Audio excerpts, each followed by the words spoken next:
കർത്താവ് നിങ്ങളോടുകൂടെ. അങ്ങേ ആത്മാവോടും കൂടെ. ലൂക്കായുടെ വിശുദ്ധ സുവിശേഷത്തിൽ നിന്നുള്ള വായന. കർത്താവേ, അങ്ങേക്ക് മഹത്വം. അക്കാലത്ത് വഴിയിൽ വെച്ച് സംഭവിച്ചതും അപ്പം മുറിച്ചപ്പോൾ തങ്ങൾ അവനെ തിരിച്ചറിഞ്ഞതും അവർ വിവരിച്ചു.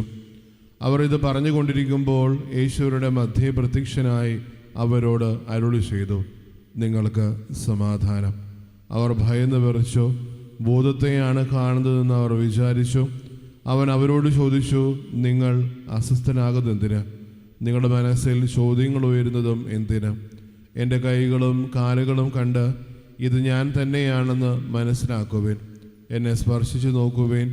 എനിക്കുള്ളതുപോലെ മാംസവും അസ്ഥികളും ഭൂതത്തിന് ഇല്ലല്ലോ. എന്നിട്ടും അവർ സന്തോഷാധിക്യത്താൽ അവിശ്വസിക്കുകയും അത്ഭുതപ്പെടുകയും ചെയ്തപ്പോൾ അവൻ അവരോട് ചോദിച്ചു, ഇവിടെ ഭക്ഷിക്കാൻ എന്തെങ്കിലും ഉണ്ടോ? ഒരു കഷ്ണം വറുത്ത മീൻ അവർ അവന് കൊടുത്തു. അവൻ അതെടുത്ത് അവരുടെ മുമ്പിൽ വെച്ച് ഭക്ഷിച്ചു. അവൻ അവരോട് പറഞ്ഞു, മോശയുടെ നിയമത്തിലും പ്രവാചകന്മാരിലും സങ്കീർത്തനങ്ങളിലും എന്നെക്കുറിച്ച് എഴുതപ്പെട്ടിരിക്കുന്നതെല്ലാം പൂർത്തിയാകേണ്ടിയിരിക്കുന്നു എന്ന് ഞാൻ നിങ്ങളോടുകൂടെ ആയിരുന്നപ്പോൾ പറഞ്ഞിട്ടുണ്ടല്ലോ. വിശുദ്ധ ലിഖിതങ്ങൾ ഗ്രഹിക്കാൻ തക്കവിധം അവരുടെ മനസ്സ് അവർ തുറന്നു. അവൻ പറഞ്ഞു, ഇങ്ങനെ എഴുതപ്പെട്ടിരിക്കുന്നു, ക്രിസ്തു സഹിക്കുകയും 3-ാം ദിവസം മരിച്ചവരിൽ നിന്ന് ഉയർത്തെഴുന്നേൽക്കുകയും ചെയ്യണം.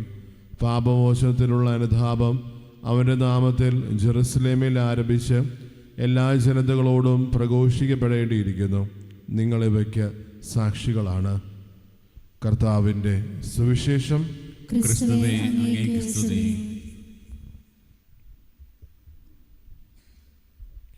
ഈശോത്തിൽ സ്നേഹം നിറഞ്ഞ മാതാപിതാക്കളെ, സഹോദരി സഹോദരങ്ങളെ, നമുക്കറിയാം ഈ ഒരു ദിവസങ്ങളിലൂടെ കടന്നു പോകുമ്പോൾ ഉദ്ധിതൻ്റെ ആ ഒരു അഭിഷേകവും സ്നേഹമൊക്കെ ഉൾക്കൊണ്ട് നമ്മൾ ജീവിക്കുകയാണ്.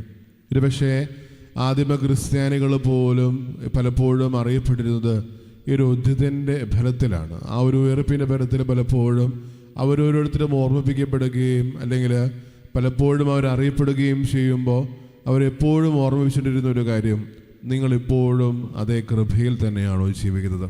ഇത് പക്ഷേ ഈ ഒരു ദിവസങ്ങളിൽ കല്ലറയുടെ ബാക്കി പോലെ നിൽക്കുമ്പോഴും ഈ ഒരു ആഘോഷത്തിൻ്റെ ഓരോ നാളുകളും ഇപ്പോഴും അവശേഷിക്കുമ്പോഴും എനിക്ക് നിങ്ങൾ ഓരോരുത്തരും ചോദിക്കാനുള്ളൊരു കാര്യം, എത്രത്തോളം നിങ്ങൾ ഈ ഉയർത്തെഴുന്നേറ്റ ക്രിസ്തുവിനെ തിരിച്ചറിഞ്ഞു എന്നുള്ള കാര്യമാണ്. കാരണം ലൂക്കായുടെ സുവിശേഷത്തിൽ തന്നെ പത്രോസ് തമ്പുരാനെ തള്ളി പറഞ്ഞ നിമിഷത്തിൽ ആ ഒരു സ്ത്രീകൾ ഒന്നടങ്കം ചോദിക്കുന്ന ഒരു ചോദ്യം, നീയും അതേ ശിഷ്യനല്ലേ എന്നുള്ള കാര്യം ചോദിക്കുന്നുണ്ട്. ഈ ഒരു ഭാഗത്തിൽ പോലും അപ്പസ്തോല പ്രവർത്തനത്തിലും നമ്മൾ വായിച്ചുകയുടെ സുവിശേഷത്തിലും ആവർത്തിക്കുന്നതും ആ അതേ ശിഷ്യരെന്നുള്ളൊരു പദപ്രയോഗമാണ്. തിരിച്ചറിയേണ്ടത് നമ്മുടെ ജീവിതത്തിലും ക്രിസ്തുവിനെ ഏറ്റുപറയും അല്ലെങ്കിൽ അവനെ തിരിച്ചറിയുകയും ചെയ്യുന്ന വിഷയങ്ങൾ പലപ്പോഴും ആവർത്തിക്കുന്നുണ്ട്. പക്ഷേ എത്രത്തോളം അവനെ ഏറ്റുപറഞ്ഞുകൊണ്ട് ജീവിതത്തിലൊരു രൂപാന്തരം ഏറ്റുവാങ്ങിക്കൊണ്ട് അവർ സാക്ഷികളായിട്ട് മാറാൻ നമുക്ക് ഓരോരുത്തർക്കും മാറി എന്നുള്ള കാര്യമാണ്. ആദ്യത്തെ വായനയിൽ നമ്മൾ അപ്പസ്തോല പ്രവർത്തന പുസ്തകത്തിൽ വായിച്ചു കേൾക്കുന്നൊരു കാര്യം, ആ ഒരു അതേ ശിഷ്യര് തന്നെ അവിടെ സംഭവിക്കുന്ന ഓരോ സംഭവ വികാസങ്ങളാണ്. ക്രിസ്തുവിൻ്റെ പേരിൽ ക്രിസ്തുവിൻ്റെ നാമത്തിൽ അവരോരോരുത്തരും സൗഖ്യപ്പെടുത്തുന്നതും അല്ലെങ്കിൽ അവരോരോരുത്തരും പ്രഘോഷിക്കുമ്പോഴും അവരുടെ ഇടയിൽ മുമ്പിരുന്നേക്കാലം കുറച്ചുകൂടി വ്യത്യസ്തമായിട്ട് സംഭവിക്കുന്ന ഒരു കാര്യം, അവർക്ക് ഓരോരുത്തർക്കും ക്രിസ്തുവിനെ മറ്റുള്ളവർക്ക് കൊടുക്കാൻ പറ്റുന്നുണ്ട്.